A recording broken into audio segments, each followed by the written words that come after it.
Hello बच्चों. So the question says the vapor pressure of fluorobenzene at T degree Celsius is given by the equation. तो यहाँ आपको एक equation दिया है liquid in degree Celsius if the external pressure is 5.26% more than the required for normal boiling point. Okay? तो इसको solve करने से पहले आपको दो बातें पता होनी चाहिए. सबसे पहले ये कि हम नॉर्मल बॉइलिंग पॉइंट किसे कहते हैं. What is normal boiling point. तो नॉर्मल बॉइलिंग पॉइंट तब होता है जब आप कोई भी लिक्विड को उसके गैसियस फेस में कन्वर्ट करते हो और जहां पर आपका जो प्रेशर होता है वो एटमॉस्फेरिक प्रेशर के इक्वल होता है. तो एटमॉस्फेरिक प्रेशर होता है 1 atm, राइट. तो इस प्रेशर पे जहां आप लिक्विड को गैस पे कन्वर्ट करते हो वो जो टेम्परेचर है और जो प्रेशर है, प्रेशर कंडीशन, ये है आपका नॉर्मल बॉइलिंग पॉइंट से रिलेटेड. सेकेंडली आपको पता होना चाहिए कि हमारा जो चार्ल्स लॉ है वो क्या बोलता है, that at a constant volume your pressure is directly proportional to temperature. यानी जैसे जैसे आपका टेम्परेचर इंक्रीज करता है वैसे वैसे प्रेशर इंक्रीज करता है, या फिर उल्टा भी बोल सकते हैं, जैसे जैसे प्रेशर इंक्रीज करता है वैसे वैसे आपका टेम्परेचर इंक्रीज करता है. तो ये दो इन्फॉर्मेशन सफिशिएंट है हमारे लिए. अब क्वेश्चन पे चलते हैं. आपको जो इक्वेशन दिया है that is for a given vapour pressure. तो वहां पे आप देख रहे हो टी का वेरिएबल है और पी का वेरिएबल है. अगर आप यहाँ पे किसी एक वेरिएबल को सॉल्व कर लेते हैं, सपोज आप पी को सॉल्व कर लेते हैं, तब आप बॉइलिंग पॉइंट कैलकुलेट कर सकते हैं जो कि आपका टी यानी टेम्परेचर है, राइट. तो हमको पी कैलकुलेट करना है तो हम लोग यहाँ लिख सकते हैं फर्स्ट एम क्या है हमारा, पी कैलकुलेशन. तो पी कैलकुलेशन के लिए यानी एक्सटर्नल प्रेशर के लिए आपको क्या इंफॉर्मेशन दिया हुआ है, गिवन दैट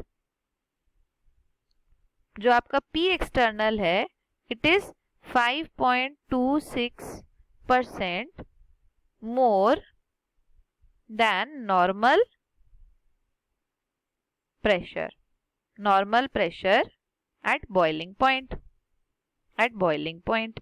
तो आपको पता है बॉइलिंग पॉइंट पे अभी हमने क्या बोला था, 1 atm प्रेशर होता है, राइट.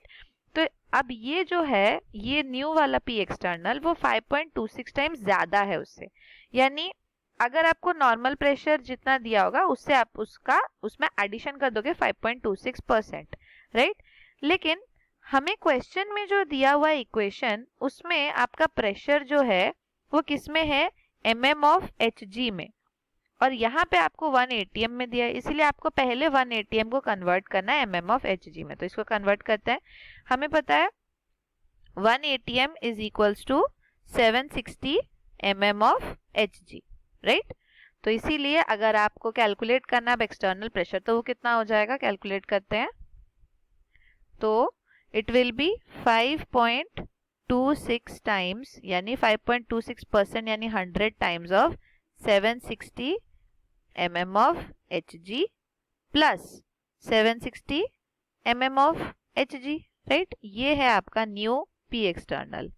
तो इसको कैलकुलेट करेंगे, ये आपका इतना सा कितना आ जाएगा, this will be equal to 39.976 mm of Hg plus 760 mm of Hg. This is equals to P external. ये आपका पी एक्सटर्नल है और इनका एडिशन जब आप कर लेंगे तो कितना आ जाएगा, ये हो जाएगा आपका 799.976 mm ऑफ Hg.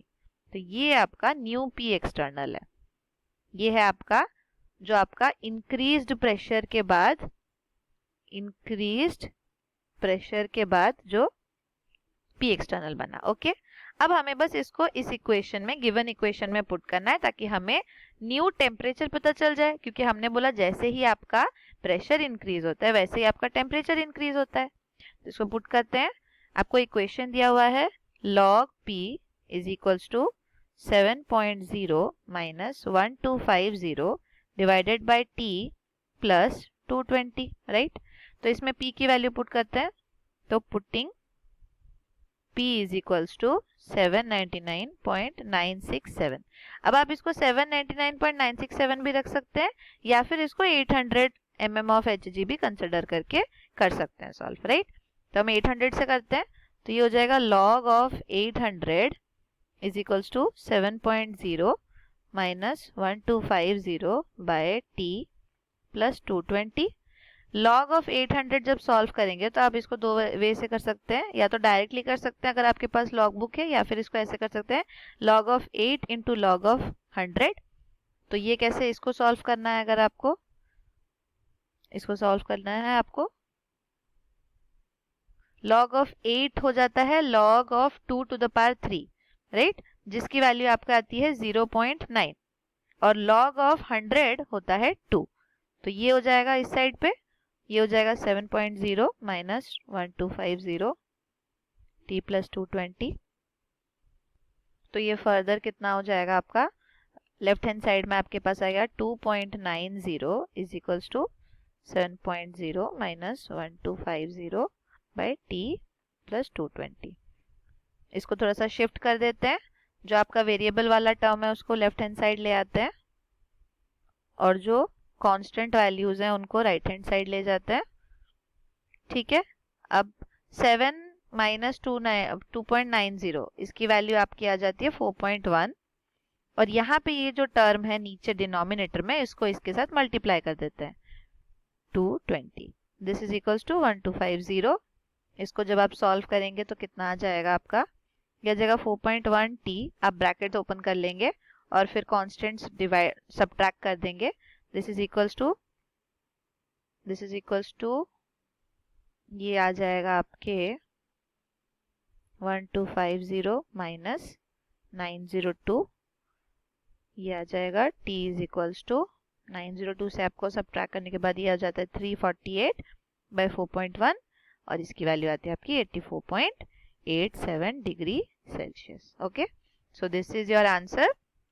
टेम्परेचर की वैल्यू जब आपने P एक्सटर्नल की वैल्यू कितनी रख दी थी, it is 799.97 mm of Hg, तो तब आपका टेम्परेचर का वैल्यू यानी इंक्रीज्ड टेम्परेचर का वैल्यू हो जाएगा 87.87 degree Celsius. So hope you understood it well. Thank you.